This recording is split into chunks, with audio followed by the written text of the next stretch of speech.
2025 లేదా 26లో డిగ్రీ లేదా బీటెక్ చదివారా? సాఫ్ట్‌వేర్ జాబ్ కోసం ఎదురు చూస్తున్నారా? అయితే కోడ్ జ్ఞాన్ 100 డేస్ కోర్సులో చేరండి, జాబ్ సాధించండి. హలో సాయిరామ్ గారు. హలో అండి. ఒక స్టూడెంట్ సాఫ్ట్వేర్ వైపు వెళ్ళాలి అనుకునేటువంటి స్టూడెంట్ రెజ్యూమ్ షార్ట్ లిస్ట్ కాకపోవడానికి కారణాలు ఏంటండి? ఎందుకంటే ల్యాక్స్ ఆఫ్ స్టూడెంట్స్ పాస్ అవుటే బయటకు వచ్చినటువంటి వాళ్ళు రెజ్యూమ్స్ ఎక్కడ పడితే అక్కడ ఏ విధంగా పడితే ఆ విధంగా అప్లోడ్ చేసేస్తారు. అప్లోడ్ చేసిన తర్వాత అవకాశం ఈ రోజు వచ్చేస్తుంది, రేపు వచ్చేస్తుంది అని చెప్పేసి ఈగర్గా వెయిట్ చేస్తూ ఉంటారు. అది షార్ట్ లిస్ట్ కాకపోవడానికి కారణం ఏంటి? మీ స్టూడెంట్స్ ఆల్మోస్ట్ 4000+ స్టూడెంట్స్ ప్లేస్ అయ్యారు, వాళ్ళది షార్ట్ లిస్ట్ అవుతుంది, వేరే వాళ్ళది కావట్లేదు, కారణం ఏంటి?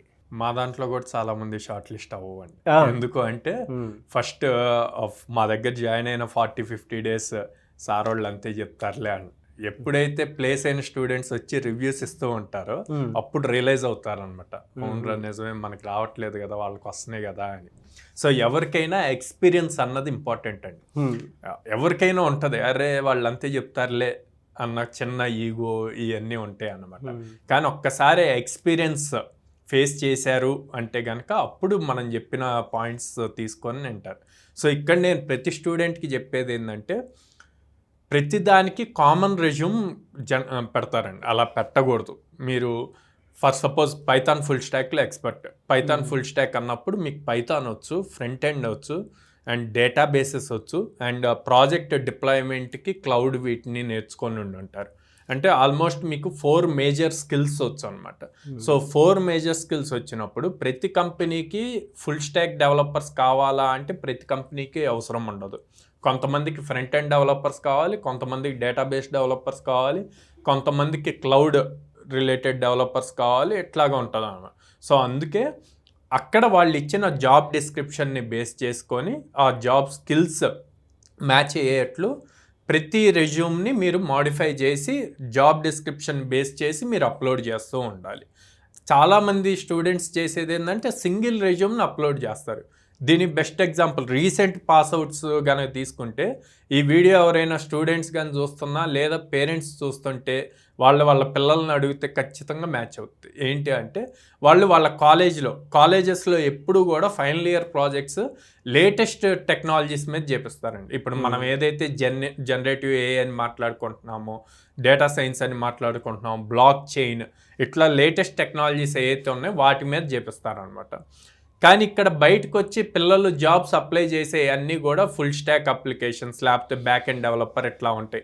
అక్కడెక్కడా కూడా లేటెస్ట్ టెక్నాలజీస్ ఉండవు. వీళ్ళ స్కిల్స్, టెక్నికల్ స్కిల్స్లో పైథాన్ వచ్చని పెడతారు, డేటాబేస్ MySQL వచ్చని చెప్పి పెడతారు, లేదా క్లౌడ్లో AWS వచ్చని పెడతారు. కింద ప్రాజెక్ట్ సెక్షన్ ఉంటుంది. ప్రాజెక్ట్ సెక్షన్లో మాత్రం పైథాన్, డేటాబేస్ వీటి రిలేటెడ్ కాకుండా మెషిన్ లెర్నింగ్ అల్గరిథమ్స్ వీటి మీద ప్రాజెక్ట్స్ చేసినట్టు ఉంటాయి అన్నమాట. సో ఇక్కడ స్కిల్కి ఇక్కడ మీ రెజ్యూమ్లో మెన్షన్ చేసిన ప్రాజెక్ట్స్కి మ్యాచ్ అవునప్పుడు రిజెక్షన్ అవుతుంది. కానీ వీళ్ళు ఏమనుకుంటారు, మా స్కిల్స్ మేము అప్డేట్ చేసాం కదా, అందులో కరెక్ట్గానే వాళ్ళు అడిగిన స్కిల్సే మెన్షన్ చేసాం కదా, మాకు ఈ స్కిల్స్ వచ్చాయి. ఆ స్కిల్స్ మెన్షన్ చేసినప్పుడు అదే స్కిల్కి రిలేటెడ్ ప్రాజెక్ట్స్ కూడా మెన్షన్ అయ్యి ఉండాలి. కానీ అవి ఉండవు. ఖచ్చితంగా 90% ఆఫ్ రీసెంట్ పాస్డ్ అవుట్స్కి మ్యాచ్ అయ్యిద్ది నేను చెప్పేది. ఎప్పుడైతే మీరు కాలేజీలో చేసిన ప్రాజెక్ట్స్ కాకుండా యాక్చువల్ ఇండస్ట్రీకి ఫ్రెషర్ హైరింగ్కి ఏం స్కిల్ సెట్ కావాలో ఆ స్కిల్స్ పెట్టి ఆ స్కిల్స్ ఇంప్లిమెంట్ చేసిన ప్రాజెక్ట్స్ని మెన్షన్ చేస్తే ఖచ్చితంగా మీ రెజ్యూమ్ అన్నది షార్ట్ లిస్ట్ అవుతుంది. Second, ATS. ఇప్పుడు రెజ్యూమ్స్ అన్నీ కూడా హ్యూమన్, ఒక HR దగ్గరికి వెళ్ళే ముందు సాఫ్ట్వేర్ చెక్ చేస్తుందండి ప్రతి కంపెనీలోనూ. ఆ సాఫ్ట్వేర్ని అప్లికేషన్ ట్రాకింగ్ సిస్టమ్ ATS అంటాం. ఈ ATS స్కోర్ 85% ఆర్ 90% అబోవ్ ఉంటేనే మీ షార్ట్ లిస్ట్ అయ్యి నెక్స్ట్ రౌండ్కి వెళ్తుంది. అది లేదు అంటే కనుక మీది షార్ట్ లిస్ట్ అవ్వదు. ఓకే, మీ దగ్గర చాలా స్కిల్ ఉంది, పైథాన్ ఉంది లేదా జావా ఉంది, ఓకే, స్కిల్ సెట్ బాగా ఉంది, కానీ ఈ స్కిల్ సెట్ ప్రూవ్ చేసుకోవాలి కదా. ఇందాక నేను అంటున్నట్టు పైన స్కిల్ ఒకటి ఉంది, కింద ప్రాజెక్టులు వేరే ఉన్నాయి అనుకోండి, ఆపర్చునిటీ రాదు. సో మీరు ఏదైతే స్కిల్స్ పెట్టారో ఆ స్కిల్స్ మీద యూజ్ చేసి మల్టిపుల్ ప్రాజెక్ట్స్ బిల్డ్ చేయండి. ఆ ప్రాజెక్ట్స్ని లైవ్లో డిప్లాయ్ చేయండి. లైవ్లో డిప్లాయ్ చేసినప్పుడు మీకు లైవ్ లింక్ వస్తుంది. ఆ లింక్స్ని రెజ్యూమ్లో మెన్షన్ చేయండి. అండ్ ఖచ్చితంగా ప్రతి ఒక్కళ్ళు గిట్హబ్ ప్రొఫైల్ మెయింటైన్ చేయాలి. మీరు ఏ కోడ్ నేర్చుకున్నా మీ ఓన్గా 10 లైన్స్ కోడ్ రాయండి. ఆ కోడ్ని కూడా గిట్హబ్లో స్టోర్ చేయండి. స్టోర్ చేసి గిట్హబ్ ప్రొఫైల్ని కూడా రెజ్యూమ్లో మెన్షన్ చేయాలి. Last, LinkedIn. మనం ఎట్లా అయితే ఫేస్బుక్ని, ఇన్స్టాగ్రామ్ని, స్నాప్చాట్ని సోషల్ మీడియా ప్లాట్ఫామ్స్లో వాడుతున్నామో అట్లాగే ఇక్కడ ప్రొఫెషనల్ నెట్వర్క్ అన్నది చాలా ఇంపార్టెంట్. సో మీ లింక్డ్ఇన్ ప్రొఫైల్ ఎప్పుడూ యాక్టివ్గా ఉండాలి. ఆ లింక్డ్ఇన్ ప్రొఫైల్ని కూడా ఖచ్చితంగా రెజ్యూమ్లో మెన్షన్ చేయాలి. చాలామంది ఏం చేస్తారంటే రెజ్యూమ్లో ఫొటోస్ పెడతారండి. ఫొటోస్ అవసరం లేదండి, అసలు ఫోటో అవసరంలా. మీకంటే ముందు మీ రెజ్యూమ్ హెచ్ఆర్ దగ్గరికి వెళ్తుంది. హెచ్ఆర్ మీ ఫేస్ చూడడం అవసరంలా, మీ స్కిల్ సెట్ కావాలి. కంపెనీకి కావాల్సిన ప్రాబ్లమ్ స్టేట్మెంట్లో ఉన్న స్కిల్స్ మీ దగ్గర ఉన్నాయా లేవా అన్నది చూస్తారు. దాన్ని బట్టే డెసిషన్ తీసుకుంటారు. సో సింగిల్ పేజ్ రెజ్యూమ్ అన్నది మెయింటైన్ చేయాలండి. చాలామంది ఏం చేస్తారు అంటే మాకు స్కిల్స్ వచ్చు కదా అని చెప్పి, లేదా మేము ఇన్ని ప్రాజెక్ట్స్ చేసాం, లేదా ఇప్పుడు ఆన్లైన్లో ఫ్రీ సర్టిఫికేషన్స్ చాలా ఉంటాయండి, అవన్నీ చేసాం కదా అని అయ్యే 1-2 పేజీలు ఫిల్ చేస్తారు అనమాట. సో అంత అవసరంలా. ఇక్కడ మనకి ఫ్రెషర్గా ఒక కంపెనీ వాడు ఎంట్రీ ఇవ్వాలి మనకి. సో ఎంట్రీ ఇవ్వాలి అంటే సింగిల్ పేజ్ రెజ్యూమ్ సరిపోతుంది. దాంట్లో ఓకే మీ దగ్గర అన్నీ ఉన్నాయి, సర్టిఫికేట్స్ ఉన్నాయి, స్కిల్స్ ఉన్నాయి, అన్నీ ఉన్నాయి. వాటిల్లో టాప్ ఇంపార్టెంట్ థింగ్స్ ఏమున్నాయో పిక్ చేసి వాటిని మాత్రమే రెజ్యూమ్లో పెట్టండి. సింగిల్ పేజ్, సింపుల్ అండ్ షార్ట్లో ఉండాలి. క్లియర్ కట్గా మీ దగ్గర ఈ స్కిల్స్ ఉన్నాయి అన్నది తెలియాలి. మీరు ఈ ప్రాజెక్ట్స్ మీద వర్క్ చేశారు అన్నది తెలిస్తే కనుక మీకు ఆపర్చునిటీ అన్నది వస్తుంది. సో చాలామంది ఏంటంటే ఇప్పుడు కోడ్9కి సంబంధించినటువంటి వాటిల్లో జాయిన్ అవుదాము అనుకునేటువంటి వాళ్ళు ఉన్నారు.